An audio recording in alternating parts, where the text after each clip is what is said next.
True Jackson is about to get the biggest break of her life. Young lady, What are you doing? I want you to be my VP of Youth Apparel. I'll have to ask my mom, but that sounds great. But even if you have the best job in the world, you've gotta follow rules. Hey, I wish I worked here. This place is ridiculous. Rule number 1, be seen and not heard. Don't worry about my presentation. Team Jackson's got it all under control.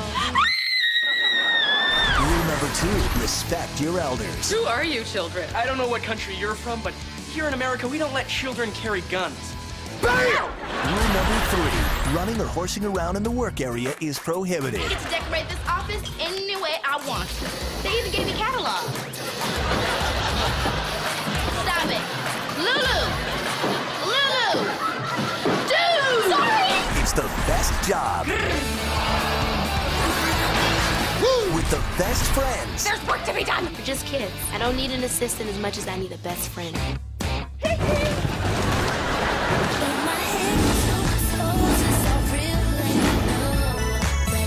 This is Cricket, my assistant. Seriously, you're her boss? But you're so old! Keke Palmer is True Jackson VP. Team Jackson in the house! Coming to Nickelodeon in November. Do the, put your...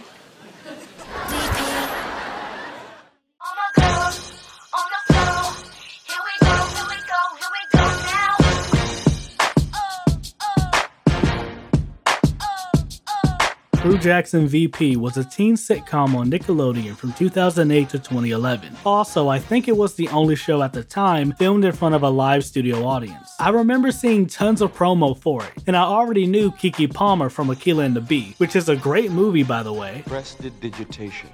Can you spell it? Prestidigitation. Prestidigitation. I've heard a lot of people compare the show to Ugly Betty. I can't say if that's a valid statement because I've never seen it. It looks interesting. The fuck you look like that? Debuting with over 4.8 million viewers, a new record for the network, a lot of people considered it to be the next big hit, until one day, it was gone. What happened to True Jackson VP? Let's start with the pilot. The episode starts with us discovering how exactly True became the vice president of Mad Style. In a flashback, we see her selling sandwiches as a summer job in the lobby with one of her friends, Ryan. All sales are final, so we apologize if the sandwiches cause you to throw up or get the poopies. Ryan! Why would you say that? The CEO, Max Madigan, walks in to buy a sandwich and inquire about True's outfit. Turns out the outfit she's wearing is from Mad Style, but with her own alterations. This impresses Max, and after talking it over with his assistant Amanda, he offers her the job on the spot. Yeah, we're 2 minutes in and she's already been offered the job. I don't remember this happening this early in the episode. I could have swore it went a whole different way, but I could just be mixing episodes, I don't know. And then we have the theme song, which is one of my favorite things about the show. Like, no lie, this is top 5. Over 10 years later, this still slaps.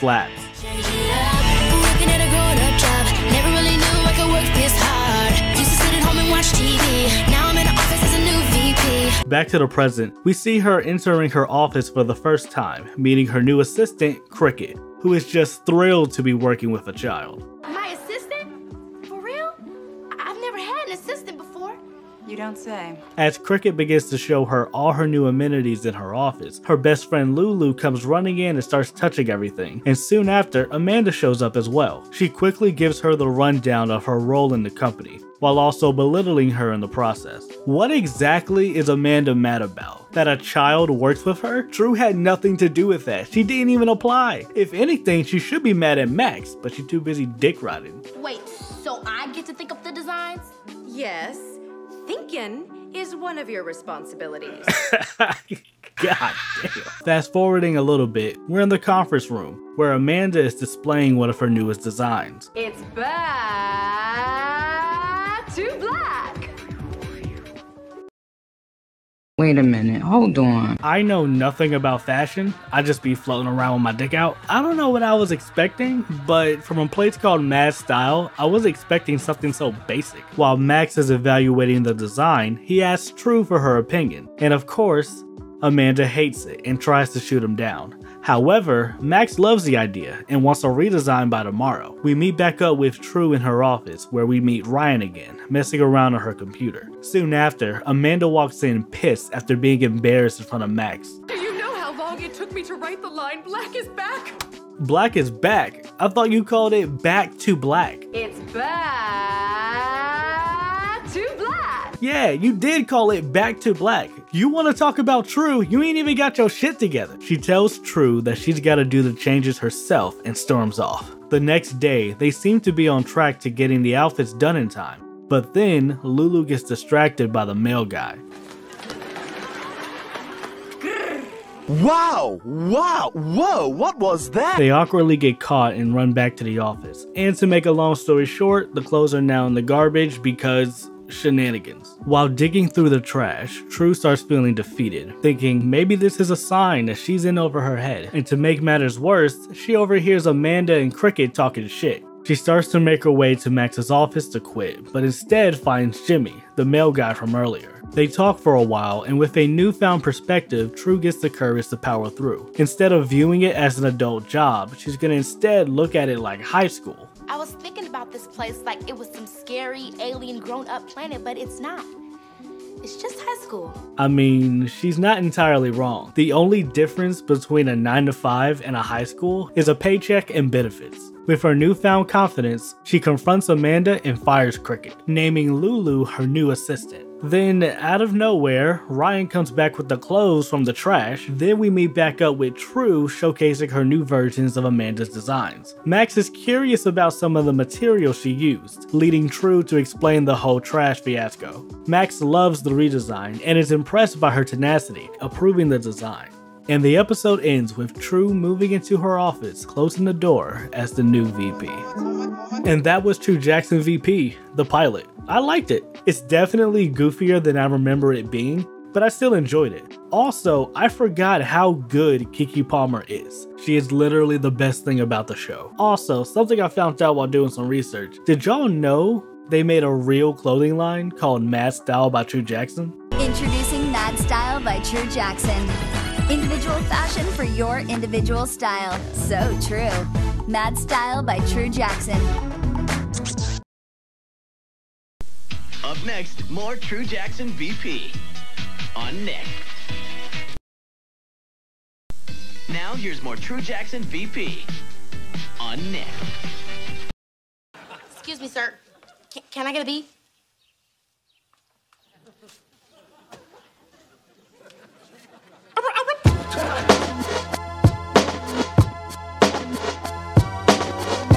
True Jackson, played by Keke Palmer, True is probably one of my favorite characters. It's not that she's the funniest or anything like that, she just comes off as very genuine. She's a dope character. The way she juggles being a teenager, a student, and the vice president of $1 million company is played fairly well. I mean, as well as you could with a premise like this. I like the fact that she didn't come in being great.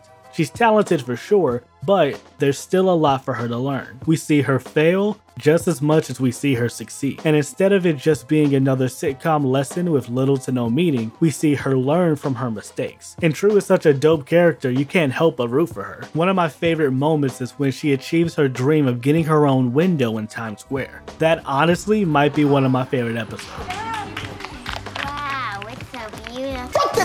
She's very upbeat and positive, while also being very serious when it comes to her work. She's also pretty funny. Her reactions to the absurd situations in the office, priceless. Well, the last person that got caught doing that lost his job.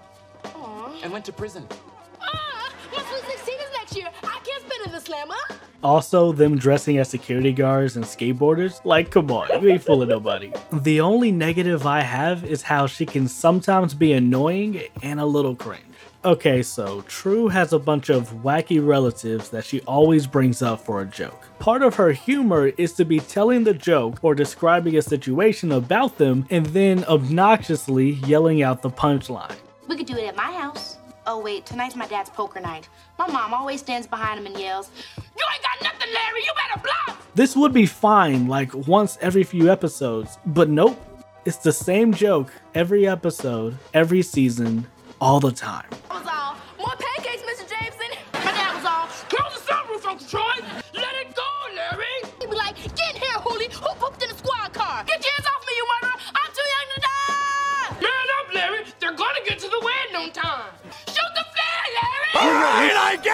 But besides that, I like True, and Keke Palmer did a great job. I'm kinda surprised they didn't give her another show after this. I know she did a voiceover for Wix, and she starred in the Rags movie, but still. Lulu Johnson, played by Ashley Argota, I like Lulu. It took some time, but I got there. The only thing I remembered about her was the way she ran out of her office. This weird mix between a Naruto and Devilman run. In season 1, she's nothing more than just an obnoxious, airheaded, boy-crazed friend. But by the end of season 2, she calms down a lot and becomes one of my favorite characters. She isn't that bright. She's not stupid, she's more ditzy than anything. She's proven herself to be a lot smarter than what the first few episodes let on. Over time, not only do we find out that she's a math genius, but she even got accepted into her gifted program at school. Which is kinda impressive when you consider how easily she gets distracted. Her relationship with True is one of the best in the show. They have great chemistry. I also like that they gave her more to do other than being True's friend. This even gets brought up in one of my favorite episodes.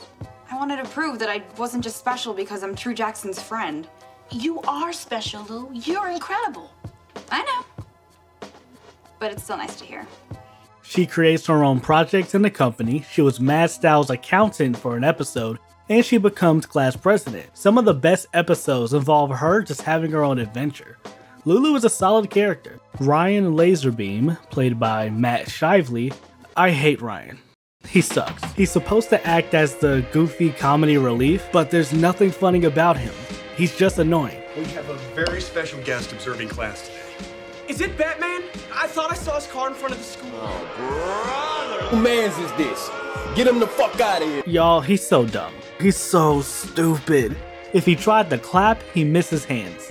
I envy people who've never met him. I think they were trying to play him up to be goofy and shit, kinda like what Spencer was, but it comes off as weird and random. There's an episode where he gets a marble stuck in his arm because he ate one. There's a running joke where he eats something that could be food, and it turns out it's not food. Nasty bitch. You see what I'm saying? Like, none of this is funny. Everything he says just pisses me off. He would have been barely tolerable if they had given him something to do. All of his B-plots are just him dicking around with little to no relevance to the main story. And when he's with another character, he does everything in his power to make things worse. Now, in his defense, he is the most dedicated actor on the show, and you kinda have to admire his dedication. But that's my only positive. Ryan sucks. He does nothing for the show, he's the worst thing about the show, and we're moving on. Call personnel and tell them to send me a new assistant. Now? No, in 20 years, you insufferable little troll. What a bitch.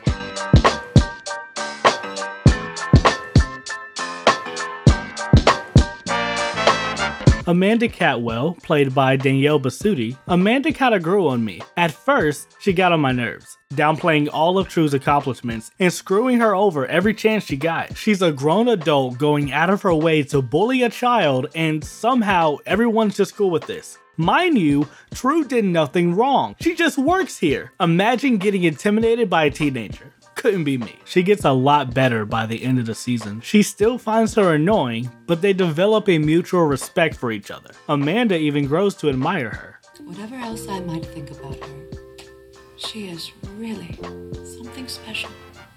Also, completely unrelated, did y'all know that she's on Spotify? Also, she's the voice of Freya in God of War. But back to the show, she's a lot funnier than I remember. One of my favorite moments of her was the prank episode, where she's just slapping stuff out of people's hands, calling it a prank. She's one of the funniest characters in the show. I knew she would roast True, but I didn't know she came for everybody. Fitting for a new model, Vivian. When she arrives, send her in.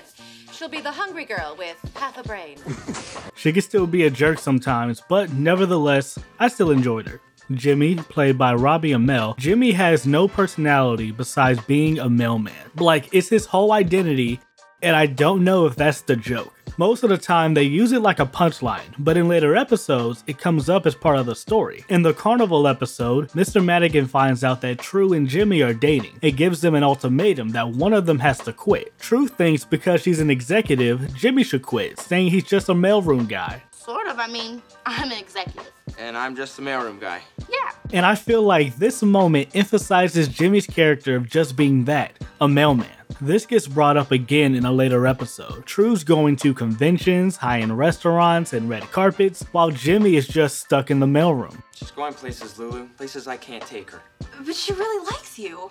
I can't give her all the things she deserves. But hey, he must be doing something right for True to pass up on Grammy Award-winning Leon Thomas for this dude. She picked the mailman over Leon Thomas. Boy, ain't no way, boy. Boy, ain't no way, boy. Boy, ain't no way, boy. But besides that, he doesn't really do much, besides dicking around with Ryan. Not really that interesting. Max Madigan, played by Greg Proops. Mr. Madigan is a character.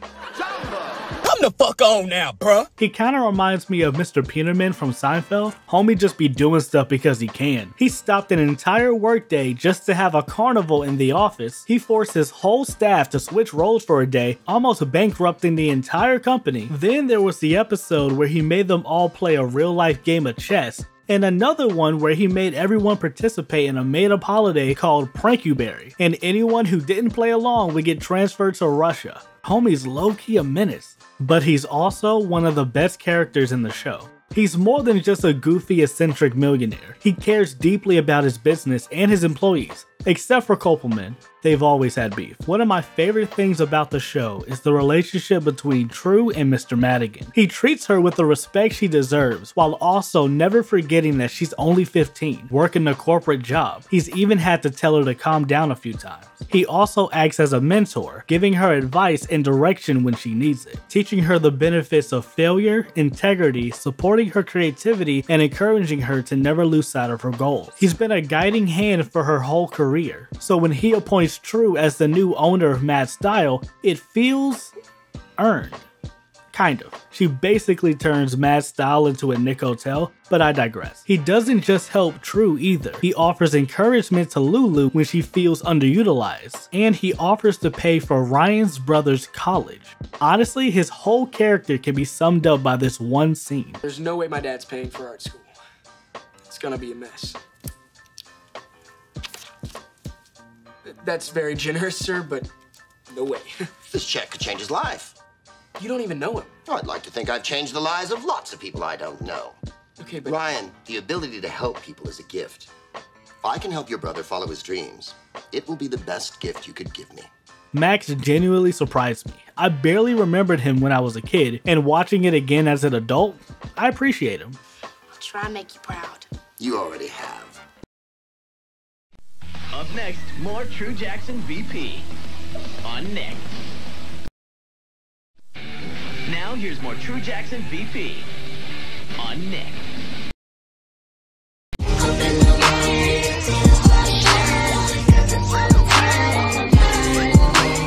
The number of guest stars they got for this show is insane.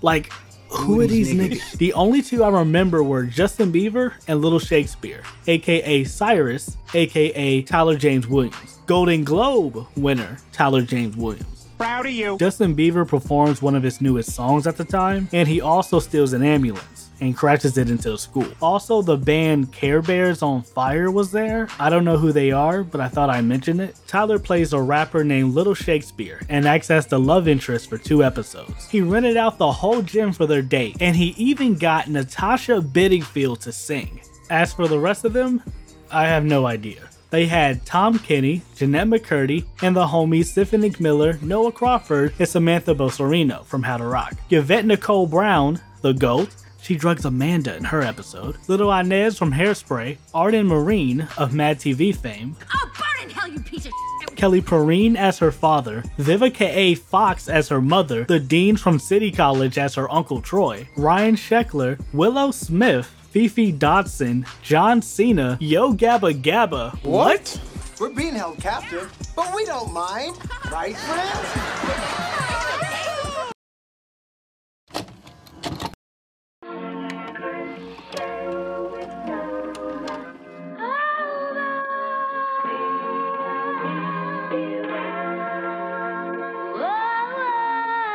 True Jackson VP is kind of a mixed bag. It has a lot going for it. Through all the wacky antics, this show feels very grounded and relatable. The friendships are genuine, and the acting is some of the best I've seen on Nickelodeon. And though they wouldn't be able to hold the ratings that they once had, the show was still well received by most, and was looking to be around for a long time. But unfortunately, on August 20th, 2011, True Jackson would be cancelled. Nickelodeon didn't make any big announcements about it, which was kinda odd. After ordering more episodes for season 2, Nickelodeon just opted not to renew the show, but rather just extending season 2, releasing new episodes in parts, leading most fans to believe that there are 3 seasons instead of 2. You could make an argument about ratings and popularity, but I feel True Jackson is unique in that regard. On the one hand, it had a dedicated and consistent viewership that should have at least earned it one more season. It's not a perfect show. I said it had a lot going for it, but there was a lot working against it too. The show can be really corny and sometimes just not funny. Now, this isn't an every episode occurrence,